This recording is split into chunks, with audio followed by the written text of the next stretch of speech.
Cookie खुलाई पाइबसिंगना फादुना पुखिबा मैतै तरुक अदो पुंग कुनमरिगी मनुंगदा पुथोक्ट्रबदि अकनबा खोंगचंग चंगसिलगनी हाइना Jiri United कमिटीना चेक्सिन वा थमलकली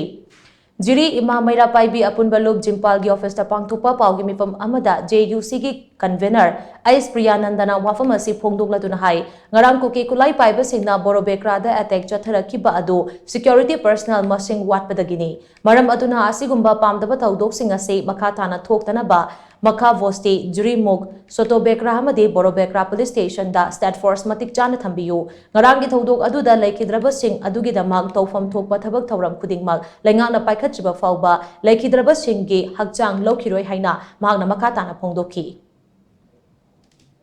हौजिकसु मफम असिदा स्टेट फोर्स अमदी सेंट्रल फोर्स मतिक चाना लेतबना हारिबा ngarang gi लाइबक थिबा थौदोक सिसु थोकनी मरम अदुना अथुबा मतमदा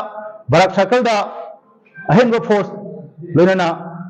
स्टेट फोर्स लोनना अखोई सेंट्रल फोर्सिंग थाजन बिद्रगदी अखोई मसिगिसु अखोई चपचाबा अखोई जिरी यूनाइटेड कमिटीना मणिपुर लेंगाकता अखोई मेमोरेंडम अमसु इचनबा सेम साबा लोरे लोनना ममांगदा अखोना हाइजगिबा पॉइंटिंग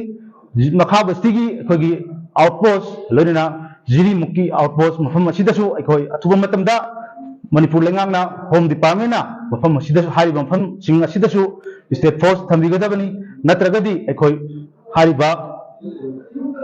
हिरम असिगा मरी लेना अखोई तोंगा तोंगानबा मसिगिसु अखोई खुंजंग कया थंजनबा सेम साबा लोरे लोनना हौजिक ngarang gi लाइबक थिबा थौदोक्ता लेखिद्रबा अखोगी इमुंग मनुंग सिंगदा गवर्नमेंट ना अखोगी तौफम थोकपा अखोगी मथौसिंग हाइतारे मफम अखोगी लेखिद्रबा सिंग अदुगी खनबिदुना अथुबा मतमदा मखोगी इमुंग मनुंगी दमकता गवर्नमेंट ना अथुबा मतमदा मियंग चंबियो नत्रगदी अखोई हारिबा डेड बॉडी सिंग अदुसु लौजरो हाइबा वाफमसी अखोई लेंगा के माइकेदा थमजरी।